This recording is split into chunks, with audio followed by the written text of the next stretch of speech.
A lot of people have been asking, why are you going to Mexico? I'm asking the same question myself, but because our clients need us to go.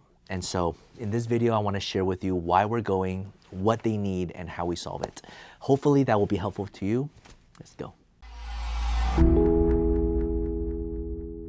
Hi, my name is Joseph. I'm the managing partner here at Tsang and Associates, where we solve legal problems with creative solutions. And so this entire video series is one creative solution. Why are we going to Mexico? So for people who don't really know, the entire immigration process is kind of complicated.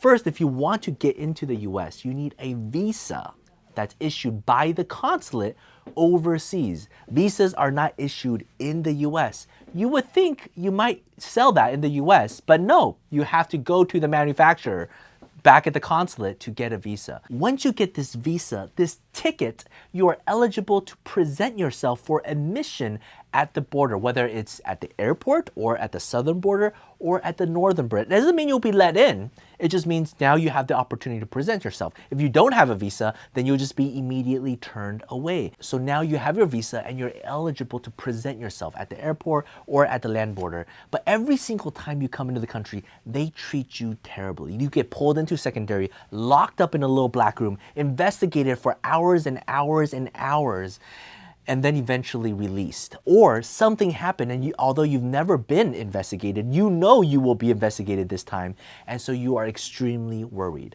What do? Your attorney cannot represent you at the airport, right? The attorney cannot go to the airport, wait for you to fly in, and then go with you to secondary because the CBP officer won't technically see you because you're not technically on US ground yet. You're still in international territory, and so you don't have right to representation or the Miranda rights or all these other privileges that you expect as a LPR, as a lawful permanent resident, or as a US citizen. So what do? Well, what we do is that we go to Mexico, meet with our clients who have a complicated situation, who cannot represent themselves and explain themselves, and we physically go with them to the CBP officer at the border and explain their case to an officer. And so if our explanation works, then they are eligible to come in. In the US system, being how it is, there's so many crazy cases that sometimes just requires a face-to-face conversation. You would expect in this digital age, everything should be app-based, everything should just be a simple email, explain everything and it gets approved. But sometimes it's just extremely complicated, and a face-to-face interaction within 5 minutes and 10 minutes can explain so much more. For example, a client who lost the green card for years and years and couldn't get back, and US consulates keep on denying them border entries, so they couldn't get on the plane to fly to the US.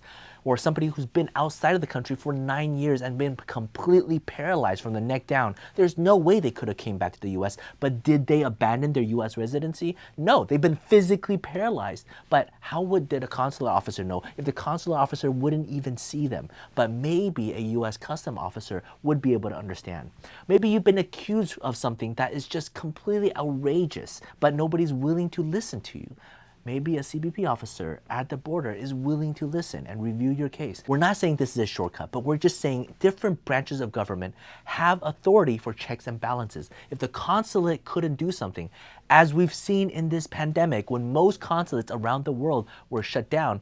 It said in a statement on Wednesday that it will resume visa services as soon as possible, but explained it's unable to provide a specific date at this time. The CBP officers and the CBP officers at the airport were eligible to let people in. They carried on that authority. And that's the beautiful thing about redundancy and checks and balances. When one party fails, somebody else can potentially help you. I don't know how many international students that are in the country starting at really good university that are straight A students, but because of a mix-up with the DSO, the designated school official that's supposed to manage their international case file, but somehow gets messed up, and then their I-20 gets canceled, and now suddenly their visa is invalid, and their only solution by everybody who's supposed to manage your case is just go back to your home country, go back to the consulate, get a new visa, and come back in.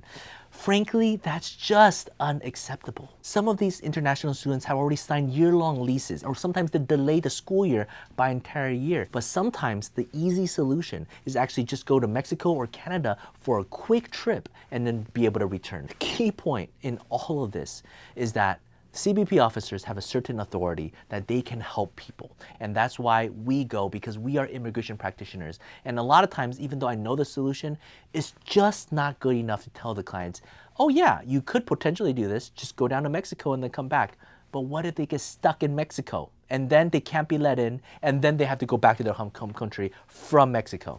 There's so many people who are worried. And it's not just because it's Mexico, it's the same for Canada. Just cross the border and then come back. They don't know how to get there. How are they gonna get there? Where are they gonna stay? Where are they gonna go? How do you meet the officers? Where do you explain? There's just so many things that's extra complicated. And as an immigration lawyer, even though I have the knowledge and I can share that with the clients and I can say, you can just go down, meet the officer, present your case, and then come back, a lot of times that just doesn't cut it, especially for international students who are young, and they're 19 or 20 years old. I can't just tell them, just cross the border and then go in this line and then present your case. The parents won't accept that. So, and I can't just send anybody down there. I need to go there physically myself to meet with the client, to take them with me, meet the officer, present their case, and then come back in. To them, this will save and change the trajectory of their life. And because our clients need it, we designed the service to service them, and that's why I go. It seems crazy that an attorney is going internationally just to do a basic interview, but if it can make a difference, then it's worth doing. And that's why we created this series to show you what we do in Mexico. If you have any questions, feel free to reach out to us. Take care. Bye-bye.